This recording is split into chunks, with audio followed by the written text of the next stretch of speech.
गणेशाय नमः। जब भी किसी खास त्योहार या शुभ अवसर पर पूजा करनी होती है तो अक्सर हमारे सामने एक सवाल आता है। अगर कर्मकांडी ब्राह्मण मुहूर्त पे ना मिले या आप विदेश में हो तो ब्राह्मण आसानी से उपलब्ध नहीं हो पाते या स्वयं ही पूजा करने की इच्छा है पर सही पद्धति का ज्ञान नहीं है, तो कैसे करें? फिक्र मत कीजिए। आज यह वीडियो में हम आपको बताएंगे कि आप घर पर ही पूरी शास्त्रोक्त विधि से पूजन कर सकते हैं। नमस्कार, मैं हूं आपका पुरोहित राजेश पुरोहित। आज आपको घर बैठे इस वीडियो के माध्यम से शास्त्रों में वर्णित विधि से पूरी श्रद्धा सही क्रम के साथ में पूजन कराने का प्रयास करूंगा। आज हम श्री गणेश लक्ष्मी की पूजा करते हैं। मन को शांत करें, आसन पर बैठें और पूरे भाव से मेरे साथ इस दिव्य आराधना की शुरुआत करें। इस वीडियो को ध्यान से देखें, सुने और बताए गए चरणों में सिर्फ वीडियो प्ले या पॉज करके पूजा को आगे बढ़ा के संपूर्ण पूजा कर सकते हैं। पूजा की पूरी सामग्री सूची और उसे ऑनलाइन खरीदने की लिंक हमने डिस्क्रिप्शन में दी है ताकि आप पहले से तैयारी कर सकें।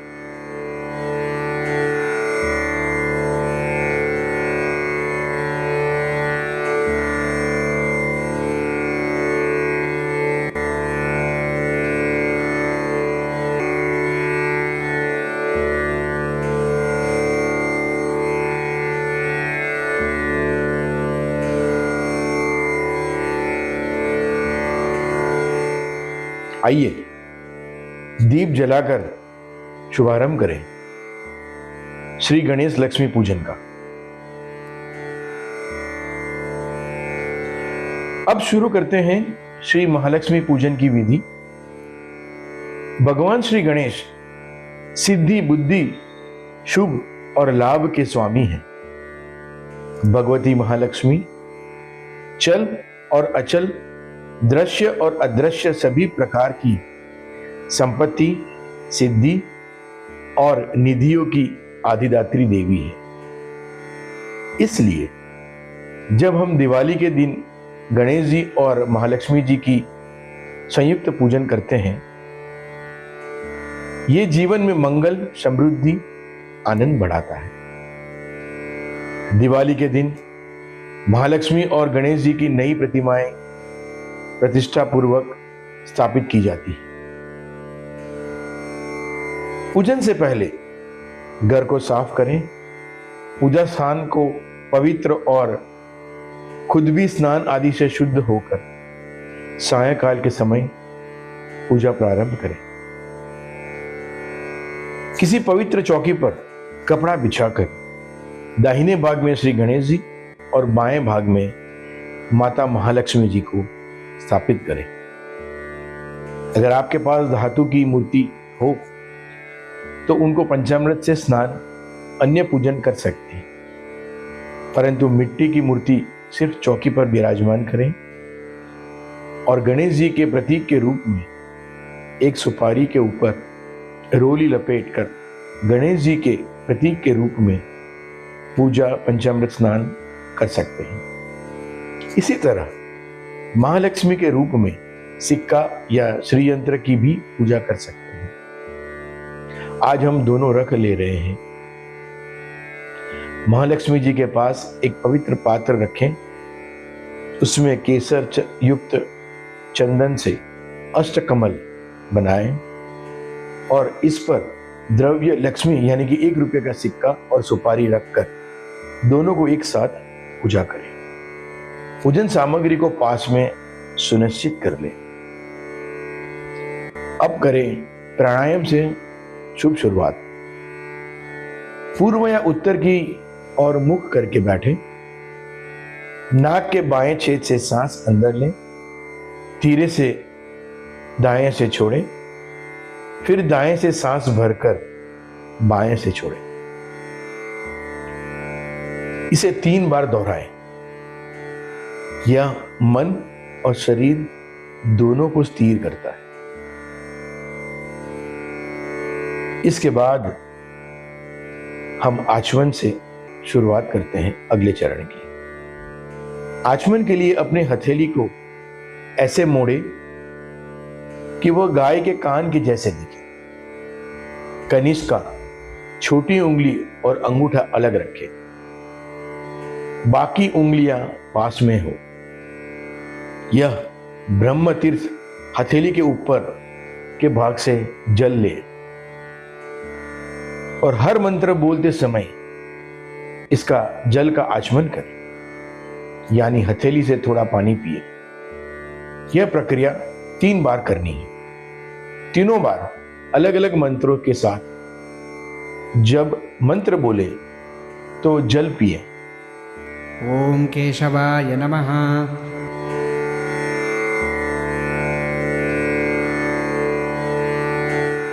ओम माधवाय नमः।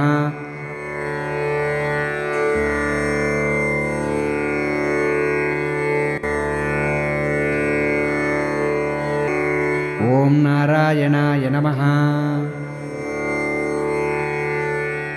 अब क्योंकि आपने पानी पीकर आचमन पूरा कर लिया है, आप हाथ जूठे हो गए हैं, इसलिए अगला मंत्र बोलने के साथ ही हाथ धो ले। ओम गोविंदाय नमः। अब अपने हाथों को साफ कपड़े से पोंछ लीजिए, हाथ सूखे कर लीजिए। अब शुरू करते हैं अगला चरण, शिखा बंधन।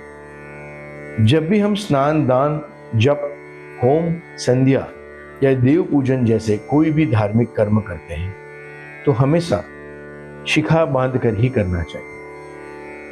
अगर आपके पास शिखा नहीं है तो कोई बात नहीं, बस सिर के पीछे जहां शिखा रहती है वहां हल्के से हाथ रखिए और मन में ध्यान करें।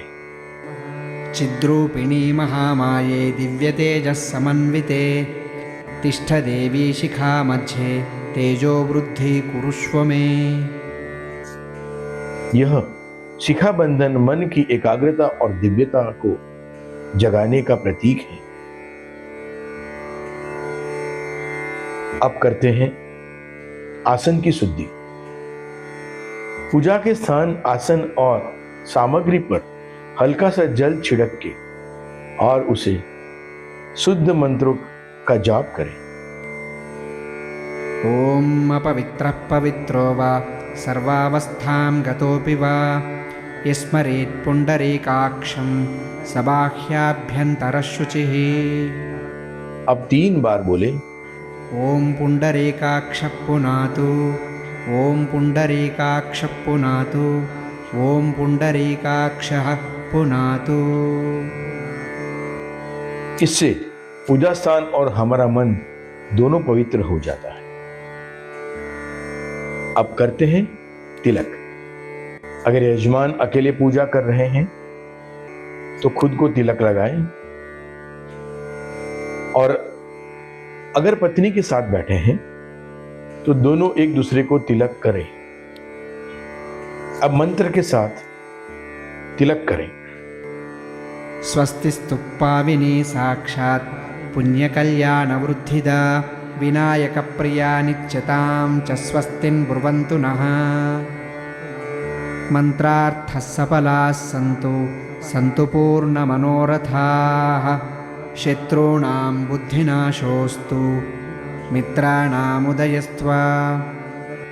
यह तिलक केवल एक चिन्ह नहीं है, बल्कि मंगल का संकेत जो मन, कर्म और संकल्प तीनों को पवित्र करता है।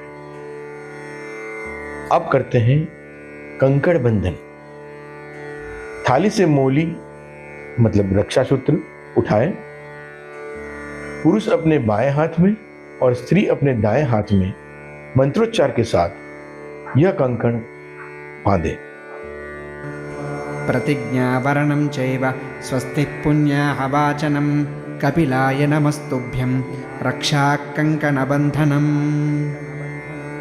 येन बद्धो बलिराजा दानवेन्द्रो महाबलः तेन त्वमपि बध्नामि रक्षेमाचलमाचल। यह कंकण रक्षा और शुभता का प्रतीक है। जिसे बलि राजा को बंधन में शक्ति मिली थी, वैसे ही यह सूत्र हमें हर बुराई से रक्षा देती है। अब करते हैं गुरु पादुका पूजन। किसी भी शुभ कार्य में पहले गुरु को प्रणाम करना आवश्यक है। अगर आपके पास गुरु पादुका है तो उनका पूजन करें, अगर नहीं है तो बस हाथ जोड़कर मन में अपने गुरु का स्मरण करें। नमो गुरुभ्यो गुरुपादुकाभ्यः नमः परेभ्यः परपादुकाभ्यः आचार्य सिद्धेश्वर पादुकाभ्यो नमोस्तु लक्ष्मीपतिपादुकाभ्यः। गुरुर्ब्रह्मा गुरुर्विष्णुः गुरुर्देवो महेश्वरः गुरुः साक्षात् परब्रह्म तस्मै श्री गुरवे नमः। गुरु को स्मरण ही कर पूजा के आरंभ करना चाहिए। जब तक हम गुरु से जुड़ते नहीं, तब तक कोई भी साधना पूर्ण नहीं मानी जाती। अब हम देवी की वंदना के श्लोक से शांति पाठ करेंगे। अपने दोनों हाथ जोड़ लीजिए, आंख बंद करें और मां के स्वरूप को अपने हृदय में अनुभव करें। या श्रीः स्वयं सुकृतिनां भुवनेष्वलक्ष्मीः पापात्मनां कृतिधियाः हृदयेषु बुद्धिः श्रद्धा सतां कुलजन्प्रभवस्य लज्जा तां त्वां नताः स्म परिपालय देवि विश्वम्। किं वर्णयाम तव रूपमचिन्त्यमेतत् किं चातिविर्यामसुरक्षयकारि भूरि किं चाहवेषु चरितानि तवानि यानि सर्वेषु देव्यसुर्देवगणादिकेषु। हेतुः समस्तजगतां त्रिगुणापि दोषे ज्ञायसे हरिहरादिभिर्यपारा सर्वाश्रयाखिलमिदं जगदांशभूतमव्याकृता हि परमा प्रकृतिस्त्वमाज्ञा। यस्याः समस्तस्सुरता सुमुदीरणेन तृप्तिं प्रयाति सकलेषु मुखेषु देवी स्वाहास्यै पितृगणस्य च तृप्तिहेतुरुचार्यसे त्वम् एव जनैः स्वधा। शान्तिः शान्तिः शान्तिः सुशान्तिर्भवतु।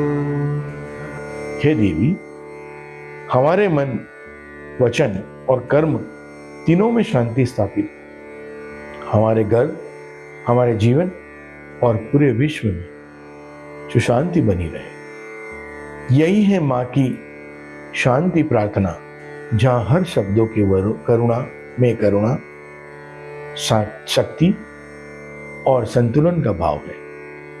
हे देवी, हमारे मन, वचन और कर्म तीनों में शांति स्थापित हो, हमारे घर, हमारे जीवन और पूरे विश्व में सुशांति बनी रहे। यही है माँ की शांति प्रार्थना, जहाँ हर शब्द में करुणा, शक्ति और संतुलन का भाव है। अब हम आगे बढ़ते हैं स्वस्तायन मंत्र की ओर। यह वे पवित्र मंत्र हैं जिनके द्वारा हम देवों का आवाहन करते हैं। इनसे अपने जीवन में कल्याण, आरोग्य और दीर्घायु की कामना करते हैं। सबसे पहले अपने सामने रखे पात्र को एक सुंदर अष्टक दल कमल का चिन्ह बनाएं।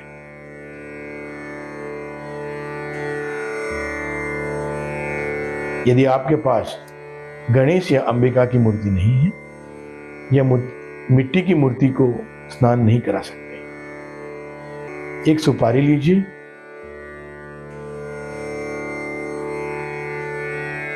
उस पर मौली लाल धागा लपेटें और उसे अक्षत स्थापित करें और बगल में लक्ष्मी के प्रतीक के रूप में एक सुवर्ण, चांदी या रुपया का सिक्का रखकर भी पूजा कर सकते हैं या श्री यंत्र भी रख सकते हैं।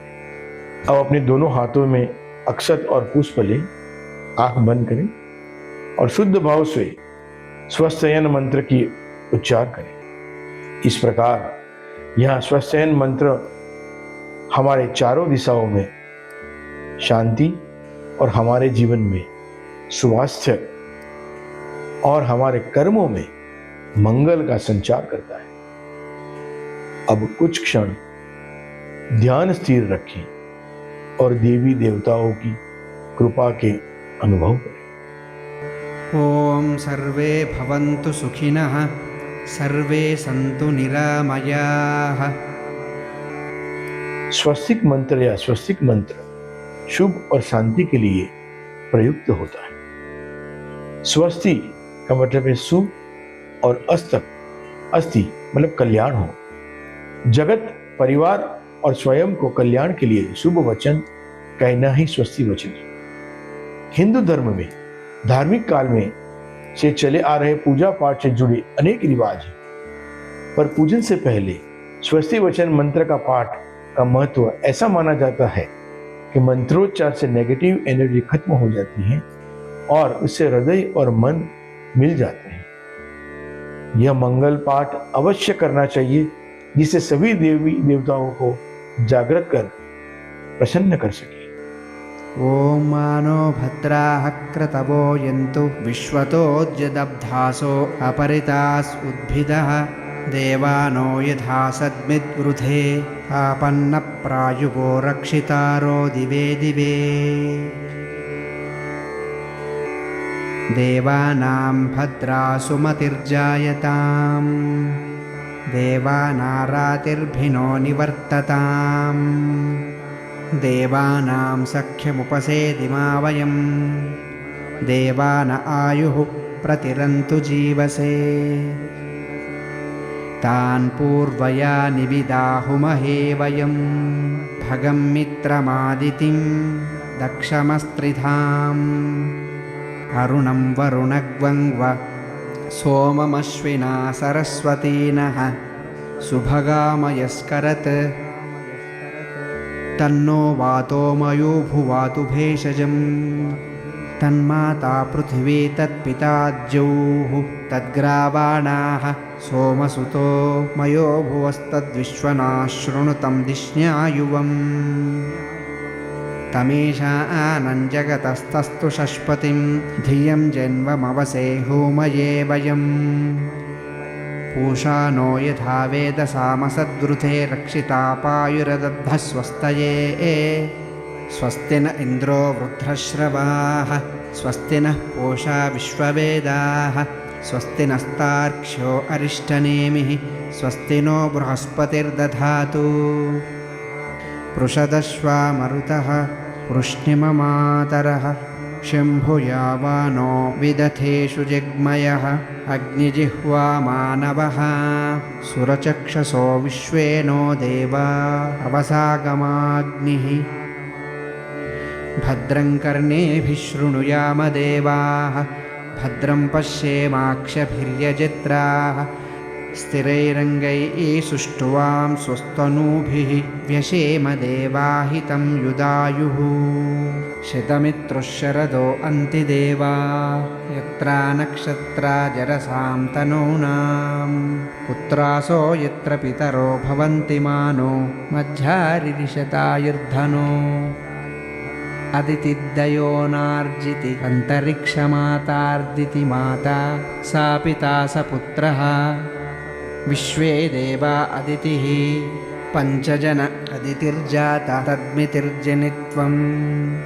जौः शान्तिरन्तरिक्षः शान्तिः, पृथिवीः शान्तिरापः शान्तिरोषधयः शान्तिः, वनस्पतयः शान्तिः। विश्वे देवाः शान्ति ब्रह्म शान्ति सर्वशान्तिः, शान्तिरेव शान्तिः शिन्तः। यतो यतः समीहसे ततो नो अभयं कुरु शं नः कुरु प्रजाभ्योऽभ्यं नः पशुभ्यः सुशान्तिर्भवतु। ॐ विश्वानि देवः सवितर्दुरितानि परासुव यद्भद्रं तत्र आसुव। ॐ गणानां त्वा गणपतिगुं हवामः प्रियाणां त्वा प्रियपतिगुं हवामः निधीनां त्वा निधिपतिगुं हवामः। अहं जानि गर्भदमा त्वमजासि गर्भदम्।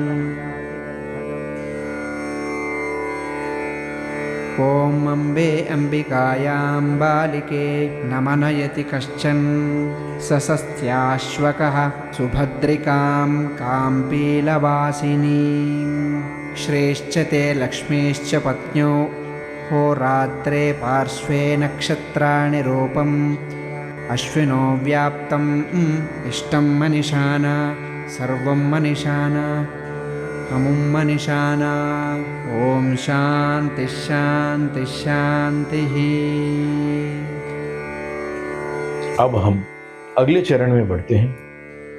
सर्वदेव नमस्कार करते हैं, अपने दोनों हाथ जोड़ें, ध्यान केंद्रित करें और मन में भाव रखें कि हम पूरे ब्रह्मांड के देवताओं का आह्वान कर रहे हैं। अपने सामने स्थापित देवी देवताओं की मूर्तियां को प्रतीक को ध्यान से मन में ध्यान करें। हाथ जोड़कर धीरे धीरे नमस्कार करें सर्वदेवी देवताओं। श्रीमन्महागणाधिपतये नमः। श्रीलक्ष्मीनारायणाभ्यां नमः। श्री इष्टदेवताभ्यो नमः। श्रीकुलदेवताभ्यो नमः। श्रीग्रामदेवताभ्यो नमः। श्रीस्तन्देवताभ्यो नमः। श्रीगुरवे नमः। श्रीपरात्परगुरवे नमः। श्रीपरमेष्ठिगुरवे नमः। श्रीवाणी हिरण्यगर्भाभ्यां नमः। श्रीलक्ष्मीनारायणाभ्यां नमः। श्री उमामहेश्वराभ्यां नमः। श्रीशचीपुरन्दराभ्यां नमः। श्रीमातृपितृचरणकमलाभ्यां नमः। श्रीग्रहमण्डलदेवताभ्यो नमः। श्रीसर्वेभ्यो देवेभ्यो नमः। श्रीसर्वेभ्यो ब्राह्मणेभ्यो नमः। श्रीपुण्यं पुण्यं दीर्घमायुर्स्वस्ति भवन्तो भ्रुवन्तु। श्रीपुण्यं पुण्याहं दीर्घमायुरस्तु। ॐ सिद्धिबुद्धिसहिताय श्रीमन्महागणपतये नमः। यह क्रिया का अर्थ है सभी देवताओं को नमन करते हैं, उनकी कृपा और आशीर्वाद प्राप्त करने के लिए अपने मन, वचन और कर्म को समर्पित करते हैं। यह पूजन का मूल आधार है। देवता हमारे जीवन में कल्याण, रक्षा और संतुलन लाते हैं। अब हम आगे बढ़ते हैं। गणेश जी की स्तुति के लिए दोनों हाथ जोड़िए और अपने मन में श्री गणेश जी का ध्यान करें। उनका विशाल और सौम्य रूप ध्यान में लाएं। सिर पर मुकुट, हाथ में अन्नकण या मोदक, वाहन मूषक पर सवार। इस समय अपने हृदय में भाव उत्पन्न करें कि गणेश जी सभी विघ्न और बाधाओं को हरने वाले हैं। अपने हाथ में अक्षत और पुष्प रखें और श्रद्धा से उन्हें अर्पित करने की भावना उत्पन्न करें।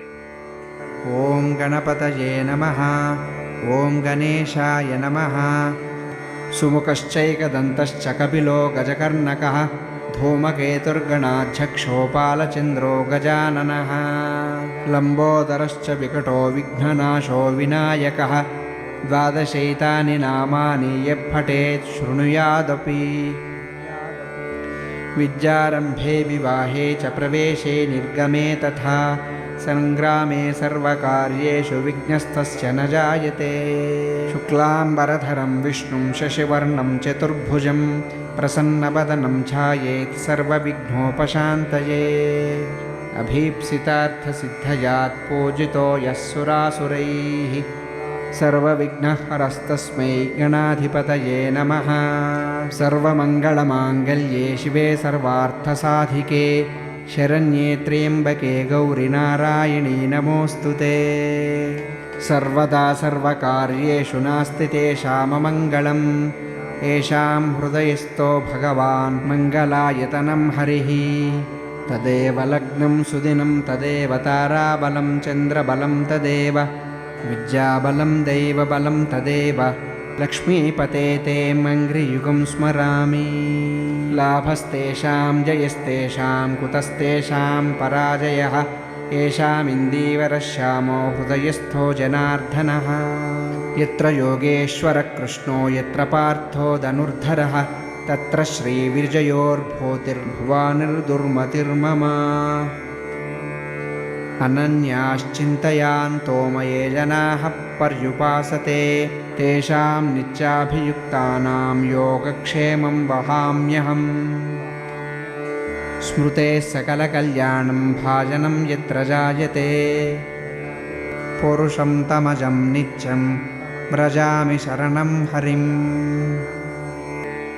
सर्वेष्वा आरम्भकार्येषु त्रयस्त्रीभुवनेश्वर देवादिशन्तु नः सिद्धिं ब्रह्मेशा न जनार्दन। विश्वेशं माधवं ढुण्ढिं दण्डपाणिं च भैरवं वन्दे काशीं गुहां गङ्गां भवानीं मणिकर्णिकाम्। वक्रतुण्डमहाकाय कोटिसूर्यसमप्रभा निर्विघ्नं कुरु मे देव सर्वकार्येषु सर्वदा। गणेशाम्बिकाभ्यां नमः। हाथ में लिए अक्षत पुष्पक गणेशांबिका पर चढ़ा दे। गणेश जी सिद्धि बुद्धि और शुभ लाभ के स्वामी हैं।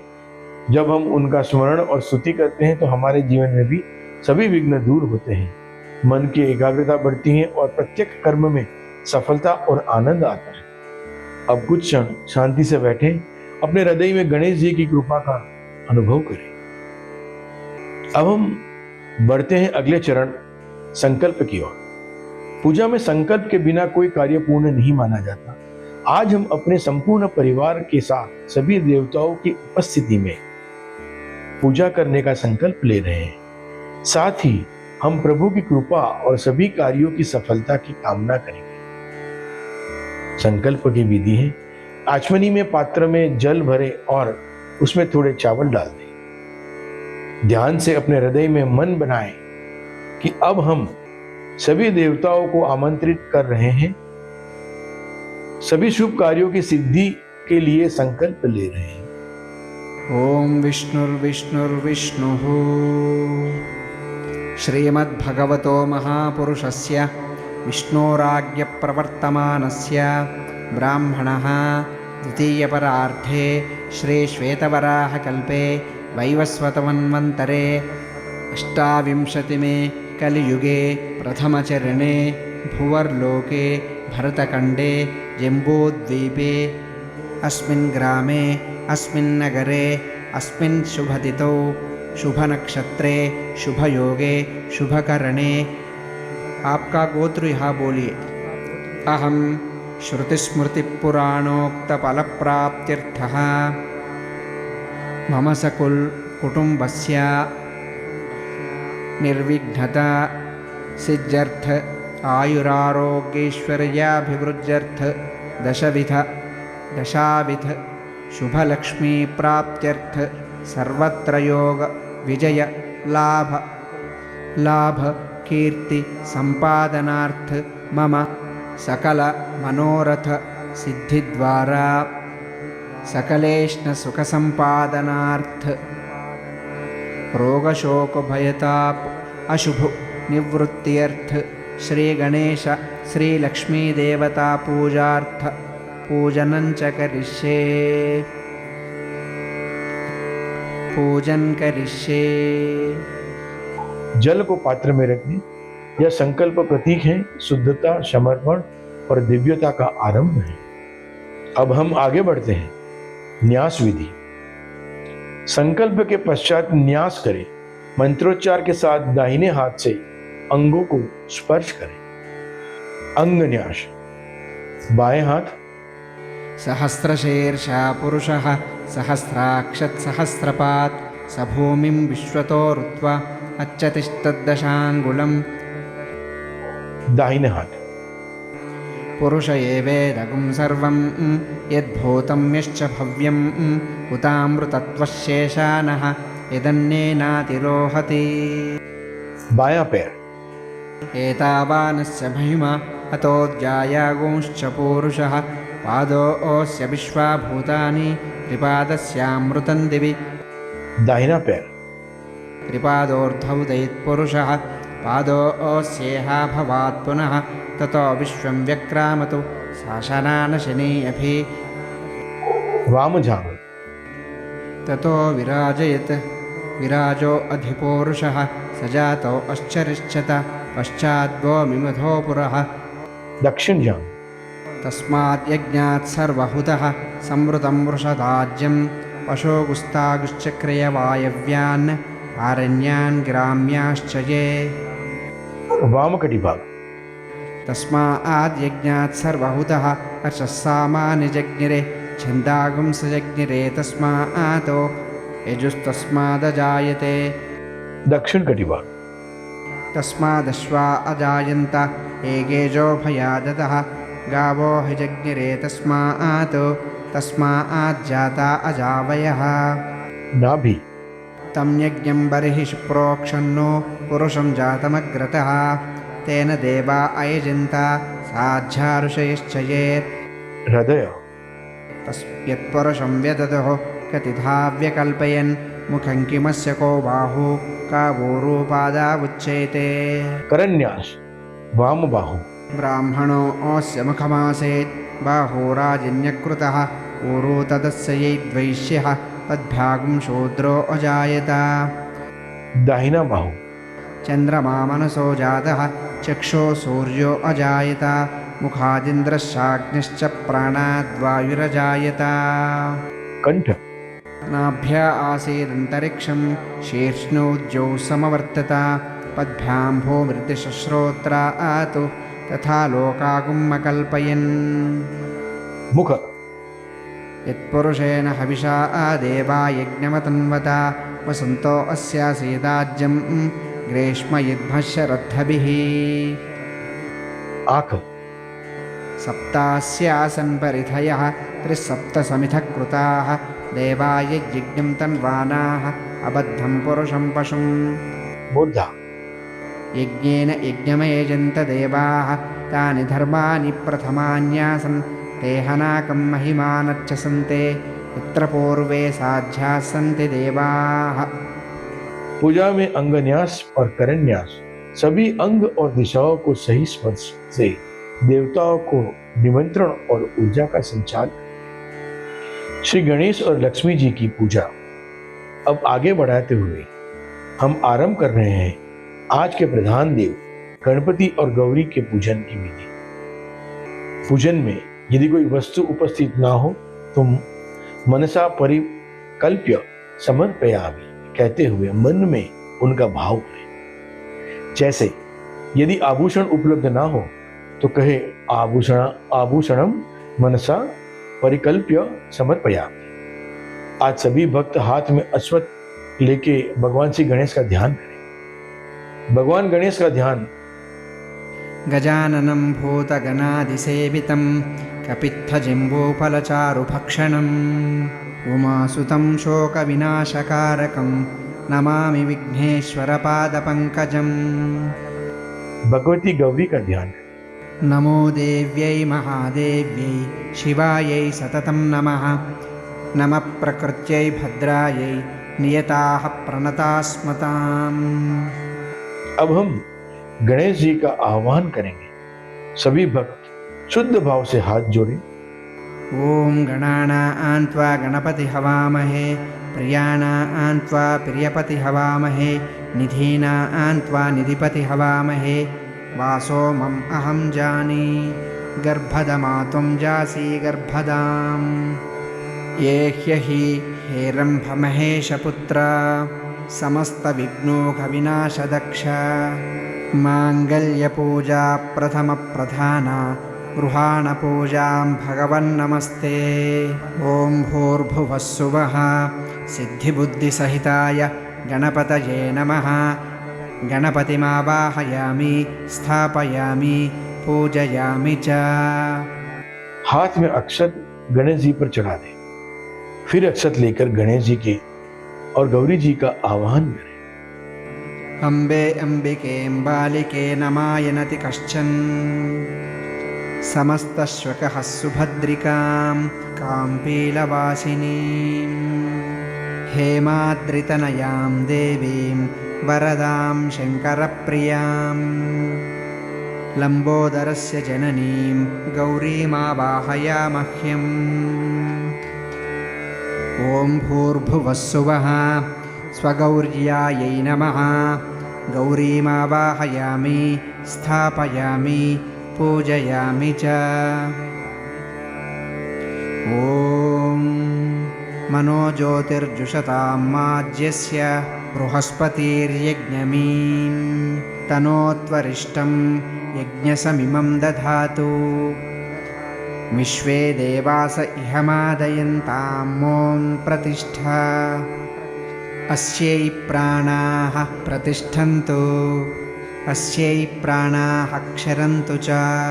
अस्यै देवत्वमूर्च्छायै मम हेति च कश्चन। गणेशाम्बिके सुप्रतिष्ठिते वरदे भवेताम्। प्रतिष्ठापूर्वकम् आसनार्थे अक्षतान् समर्पयामि। गणेशाम्बिकाभ्यां नमः। आचमनी में पात्र में जल भरे और उसमें थोड़े चावल डाल दें। पाज्य अर्घ्य आचमनीय। ॐ देवस्य त्वां सवितुः प्रसवेश्विनोर्बाहुभ्यां स्नानीय पुनराचमनीय पूष्णो हस्ताभ्याम्। एतानि पद्यार्थ आचमनीय स्नानीय पुनराचमनीयानि यानि समर्पयामि। गणेशाम्बिकाभ्यां नमः। इतना कहकर जल चढ़ा दें। अब गणेश जी और गौरी जी का पंचामृत अभिषेक प्रारंभ करते हैं। सबसे पहले दूध से स्नान करेंगे। दूध स्नानम। ॐ पय पृथिव्यायां पय ओषधीषु पयो दिव्यन्तरिक्षे पयोधाः पयस्वतीः प्रदिशः सन्तु मह्यं। कामधेनुसमुद्भूतं सर्वेषां जीवनं परं। प्रणवं यज्ञहेतुश्च पयस्नानार्थमर्पितम्। ॐ भूर्भुवः सुवः गणेशिकाम्बिकाभ्यां नमः। पयस्नानं समर्पयामि। अब पंचामृत में से गणेश और गौरी जी के दूसरे द्रव्य दही से स्नान कराएं। ॐ दधिक्रावण्णो अकारिशं जिष्णोरश्यस्य वाजिनः सुरभिनो मुखाकरत्प्रण आयोगुंसितारिषतु।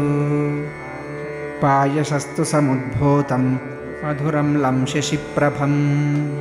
दध्यानीतं मया देवा स्नानार्थं प्रतिगृह्यताम्। ॐ भूर्भुवः सुवः गणेशाम्बिकाभ्यां नमः। दधिस्नानं समर्पयामि। अब पंचामृत में गणेश जी और गौरी जी को तीसरे द्रव्य घी से स्नान कराइए। द्रुत स्नान। ॐ घृतं मिमिक्षे घृतमस्य योनिधृते श्रितो घृतं वस्यथां। वृषभवक्षि हव्यं नवनीतसमुत्पन्नं सर्वसन्तोषकारकं।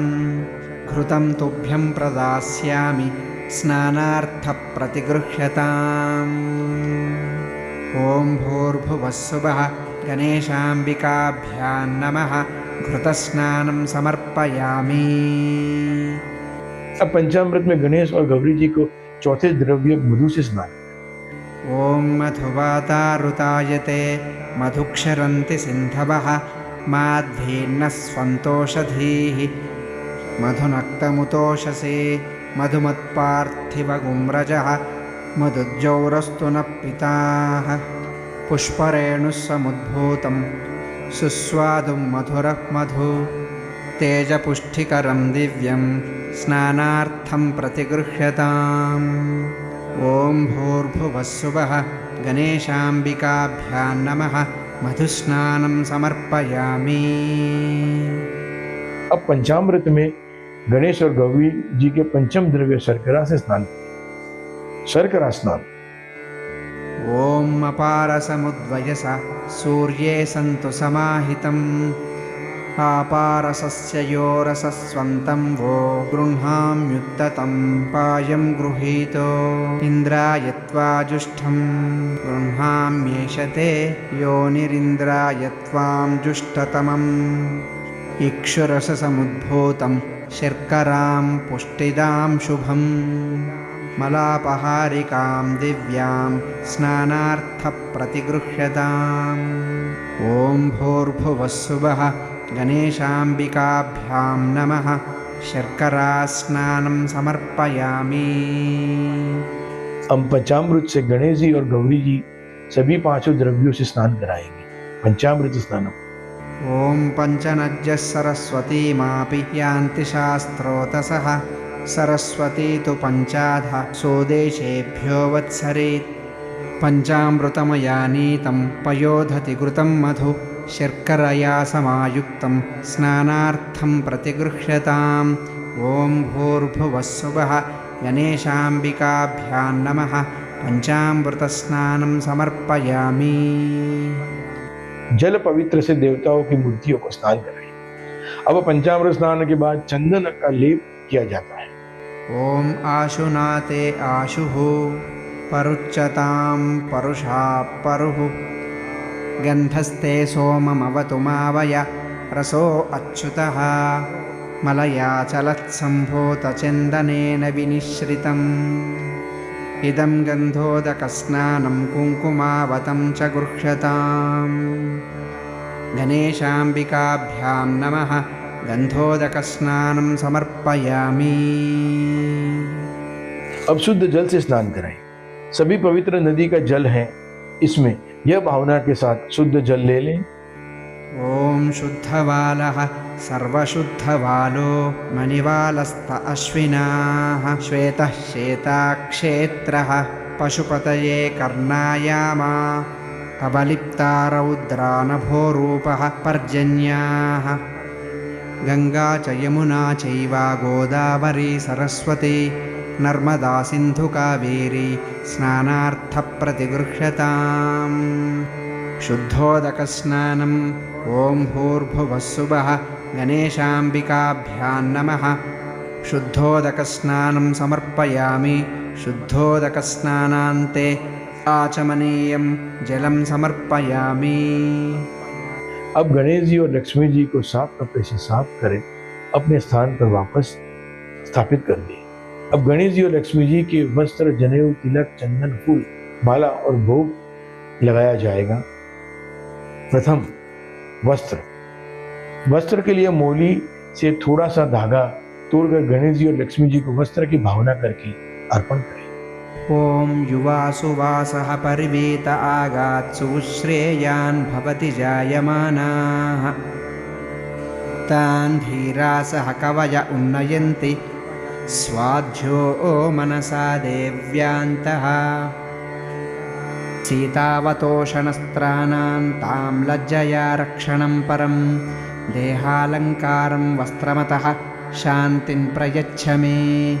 ॐ भूर्भुवस्सुवः गणेशाम्बिकाभ्यां नमः वस्त्रं समर्पयामि। वस्त्र अर्पण करने के बाद आचमन के लिए आचमन में पानी भर के पत्र में छोड़ दें। वस्त्रान्ते आचमनीयं समर्पयामि। अब उपवस्त्र भी उसी तरीके से समर्पण करें। उपवस्त्र। ॐ सुजातो ज्योतिषः सह शर्म वरुतमासदत्स्वः वासो अग्रे विश्वरूपं संयस्व विभावसो यस्याभावेन शास्त्रोक्तं कर्म किंचिन्न सिद्ध्यति। उपवस्त्रं प्रयच्छामि सर्वकर्मोपकारकम्। ॐ भूर्भुवस्सुवः गणेशाम्बिकाभ्यां नमः उपवस्त्रं समर्पयामि। आचमन में पानी भर के फिर से आचमन दीजिए। उपवस्त्रान्ते आचमनीयं जलं समर्पयामि। अब यज्ञोपवीत अर्पण करें। ॐ यज्ञोपवीतं परमं पवित्रं प्रजापतेर्यः सहजन् पुरस्तात् आयुष्यमग्र्यं प्रतिमुञ्च शुभ्रं यज्ञोपवीतं बलमस्तु तेजः यज्ञोपवीतमसि यज्ञस्य त्वा यज्ञोपवीतेनोपह्नयामि नवाभिस्तन्तिभिर्युक्तं त्रिगुणं देवतायमम् उपवीतं मया दत्तं गृहाण परमेश्वर ॐ भूर्भुवः स्वः गणेशाम्बिकाभ्यां नमः यज्ञोपवीतं समर्पयामि। अब यज्ञोपवीत के बाद फिर से आचमनीय। ॐ यज्ञोपवीत्रान्ते आचमनीयं जलं समर्पयामि। अब चंदन अर्पण करें। ॐ त्वां गन्धर्व अकनैस्त्वमिन्द्रस्त्वं बृहस्पतिः त्वामेषधे सोमो राजा विद्वान् यक्ष्मादमुच्यत। श्रीखण्डं चन्दनं दिव्यं गन्धाढ्यं सुमनोहरं विलेपनं सुरश्रेष्ठं चन्दनं प्रतिगृह्यताम्। ॐ भूर्भुवः स्वः गणेशाम्बिकाभ्यां नमः चन्दनानुलेपनं समर्पयामि। अब अक्षत अर्पण करें। अक्षतान्नमिदन्तु ह्यावप्रिया अधूषतु अस्तोषतु स्वभानवो विप्रा नाविष्टाय मतियो जन्मिन्द्रते हरि। अक्षतश्च सुरश्रेष्ठा कुङ्कुमाक्ताः सुशोभिताः मया निवेदिता भक्त्या गृहाण परमेश्वर गणेशाम्बिकाभ्यां नमः अक्षतान् समर्पयामि। अब पुष्पमाला। ॐ ओषधीः प्रतिमोधध्वं पुष्पवतीः प्रसूवरीः अश्वा इव सचित्वारिरूढः परजिष्णवः माल्यादीनि सुगन्धीनि मालात्यादीनि वै प्रभो मया हृतानि पुष्पाणि पूजार्थं प्रतिगृह्यताम्। ॐ भूर्भुवः स्वः गणेशाम्बिकाभ्यां नमः पुष्पमाला समर्पयामि। अब गणेश जी को दूर्वा चढ़ाएं। गणेश जी को दूर्वा बहुत पसंद है। ॐ काण्डात् प्ररोहन्ते परुषः परुषः परि एवानो दूर्वे प्रतनुसहस्रेण शतेन च दूर्वाङ्करण सुहारितानमृतान् मङ्गलप्रदान् अनीतां स्वपूजार्थ गृहाण गणनायका। ॐ भूर्भुवः स्वः गणेशाम्बिकाभ्यां नमः दूर्वाङ्करान् समर्पयामि। सिंदूर से अर्पित करें। ॐ सिन्धूरिव प्रध्वने शुभ्रनासो वात्प्रमीयः पतयन्ति यहाः गृत्स्यधरा हरुषो न वाजी काष्ठा भिन्धन्नुर्मिभिपिन्वमानः सिन्धूरं शोभनं रक्तं सौभाग्यं सुखवर्धनं शुभदं कामदं चैव सिन्धूरप्रतिगृह्यताम्। ॐ भूर्भुवः स्वः गणेशाम्बिकाभ्यां नमः सिन्धूरं समर्पयामि। अब अबीर गुलाल। ॐ अहिरिव भोगैः पर्याति बाहुं ज्यायाहेतिं परिबाधमानः हस्तघ्नो विश्वावायुनानि विधुपुमान् पुमां सपरिपातु विश्वतः अभिचिरञ्च गुलालाञ्च हरिद्रादिसमन्वितं नानापरिमलं द्रव्यं गृहाण परमेश्वर। ॐ भूर्भुवः स्वः गणेशाम्बिकाभ्यां नमः नानापरिमलद्रव्याणि समर्पयामि। अब सुगंधी द्रव्य। आपके पास पूजा के सामान में इत्र होगा। थोड़ा सा इत्र कॉटन पर निकालकर देवी को अर्पण करें। दिव्यगन्धसमायुक्तं महापरिमलाद्भुतं गन्धद्रव्यमिदं भक्त्या दातां वै प्रतिगृह्यताम्। ॐ भूर्भुवः स्वः गणेशाम्बिकाभ्यां नमः सुगन्धिद्रव्य समर्पयामि। अब धूप अर्पण के लिए धूप को हाथ में लें कि देवी को धूप अर्पण करें। ॐ धूरसि धूर्वधूर्वन्तं धूर्वतं योऽस्मान् धूर्वतितं धूर्वयं वयं धूर्वाम् देवानामसि वर्णितं शास्नितं प्रपीतं जुष्टं देवहुततमम् वनस्पतिरसद्भूतो गन्धाढ्यो गन्धवुत्तमः आग्नेयः सर्वदेवानां धूपोऽयं प्रतिगृह्यताम् ॐ भूर्भुवः स्वः गणेशाम्बिकाभ्यां नमः धूपमाघ्रापयामि। अब दीप के लिए दीपक को हाथ में लें, देव को दीप अर्पण करें। ॐ अग्निज्योतिरग्निः स्वाहा सूर्यो ज्योतिज्योतिः सूर्यः स्वाहा साज्यं च वर्तिसंयुक्तं वह्निना योजितं मया दीपं गृहाण देवेश त्रैलोक्यतिमिरापहम् भक्त्या दीपं प्रयच्छामि देवाय परमात्मने त्राहि मान्नरकाद्घोर दीपज्योतिर्नमोऽस्तु ते। ॐ भूर्भुवः स्वः गणेशाम्बिकाभ्यां नमः दीपं दर्शयामि। अब देवों को नैवेद्य से पहले अपने हाथ में हाथ धो लें और वस्त्र को से पोंछ लें। नैवेद्य को प्रेक्षित कर गंध पुष्प से आच्छित करें। तदंतर जले सुचत्र केशु घेरा लगाकर भगवान के आगे रखें। ॐ नाभ्या आसीदन्तरिक्ष शीर्ष्णोज्जौ समवर्तत पद्भ्यां भूमृतिशस्त्रोत्रात् तथा लोकागुम कल्पयन्। नैवेद्य को अर्पण कर लिया पर अब भाव से खिलाना भी पड़ेगा, तो मुंह के सामने हाथ रख के इस तरह खिलाने का भाव करें। ॐ अमृतमस्तु अमृतोपस्तरणमसि स्वाहा ॐ प्राणाय स्वाहा ॐ अपानाय स्वाहा ॐ समानाय स्वाहा ॐ उदानाय स्वाहा ॐ व्यानाय स्वाहा ॐ अमृताभिधानमसि स्वाहा। शर्कराकण्डकाध्यानि दधिक्षीरघृतानि च आहारं भक्षभोज्यं च नैवेद्यं प्रतिगृह्यताम्।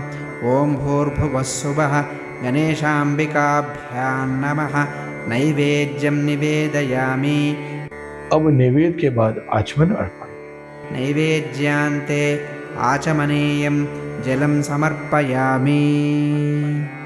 अब ऋतु फल, पास में जो भी फल हैं वो फल प्रभु को अर्पण करें। ॐ या फलिनीर्या अफला पुष्पाया आश्च पुष्पिनी बृहस्पतिप्रसूतास्थानो मुञ्चन्त्वकुंहसः। इदं फलं मया देव स्थापितं पुरतस्तव तेन मे सफला वाप्तिर्भवे जन्मनि जन्मनि।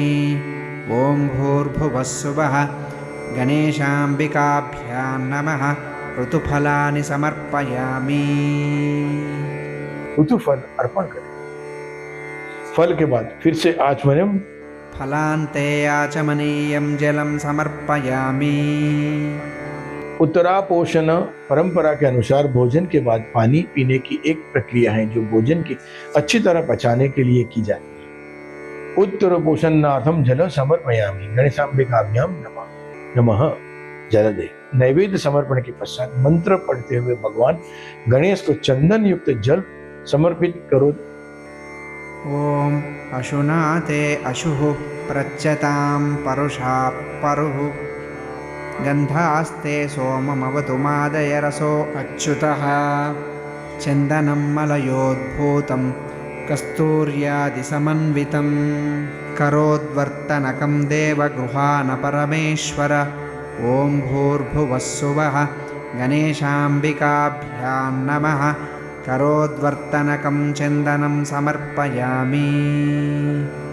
अब मुखवास के लिए एक पान में इलायची, लौंग और सुपारी रख के देव और देवी को अर्पण किया जाता है।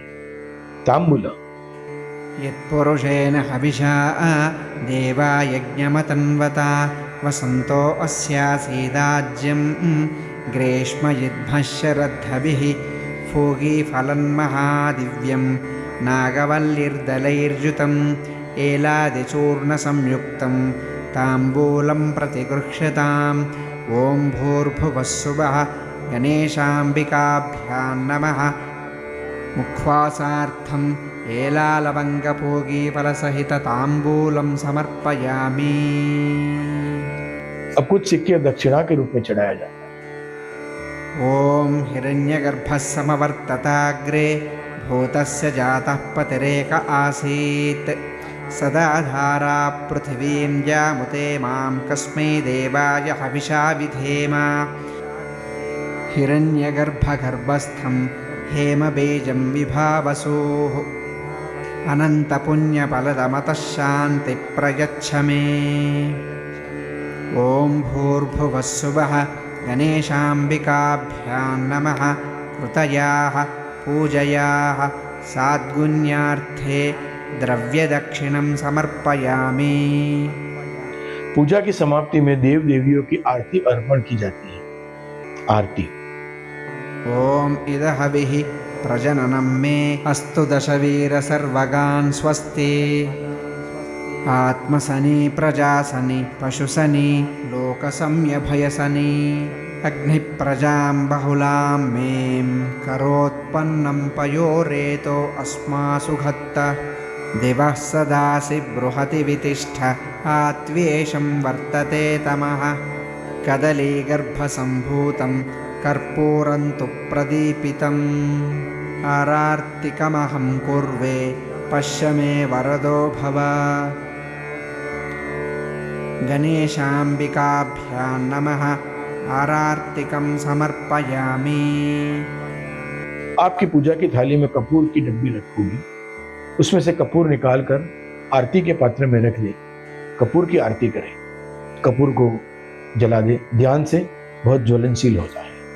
कर्पूरगौरं करुणावतारं संसारसारं भुजगेन्द्रहारं सदा वसन्तं हृदयारविन्दे भवं भवानी सहितं नमामि।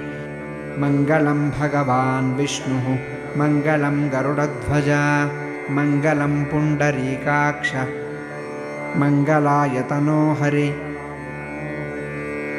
सर्वमङ्गलमाङ्गल्ये शिवे सर्वार्थसाधिके शरण्ये त्र्यम्बके गौरी नारायणी नमोस्तुते। अब आरती के नीचे रख दे और हाथ में जल लेके आरती के ऊपर से उतार के नीचे पानी को छोड़। पुष्पांजलि के लिए हाथ में फूल और चावल रखें। अक्षत लेकर हाथ जोड़ कर रखें। ॐ यज्ञेन यज्ञमयजन्त देवाः स्थानि धर्माणि प्रथमान्यासं तेहनाकं महिमानच्च सन्त यत्र पूर्वे साध्याः सन्ति देवाः। ॐ गणानां त्वा गणपतिगुं हवामहे प्रियाणां त्वा प्रियपतिगुं हवामहे निधीनां त्वा निधिपतिगुं हवामहे। वासोमम् अहं जाने गर्भदमा त्वमजासि गर्भमा। अम्बे अम्बिकें बालिके नमायनति कश्चन समस्तश्वकः सुभद्रिकां काम्पीलवासिनीं हेमाद्रितनयां देवीं वरदां शङ्करप्रियां लम्बोदरस्य जननीं गौरीमावाहयामह्यम्। नानासुगन्धानि पुष्पाणि यथालोकद्भवानि च पुष्पाञ्जलिर्मयो दत्तो गृहाण परमेश्वर। ॐ भूर्भुवः स्वः गणेशाम्बिकाभ्यां नमः। पुष्पाञ्जलिं समर्पयामि। आप जहाँ खड़े हैं वहीं गोल घूमकर के प्रदक्षिणा करें। प्रदक्षिणा। ॐ ये तीर्थानि प्रचरन्ति सृकावन्तो निषङ्गिणः तेषागुं सहस्रयोजने वथन्वानि तन्मसि। यानि कानि च पापानि जन्मान्तरकृतानि च तानि तानि विनश्यन्ति प्रदक्षिणपदे पदे। ॐ भूर्भुवः स्वः गणेशाम्बिकाभ्यां नमः। प्रदक्षिणं समर्पयामि।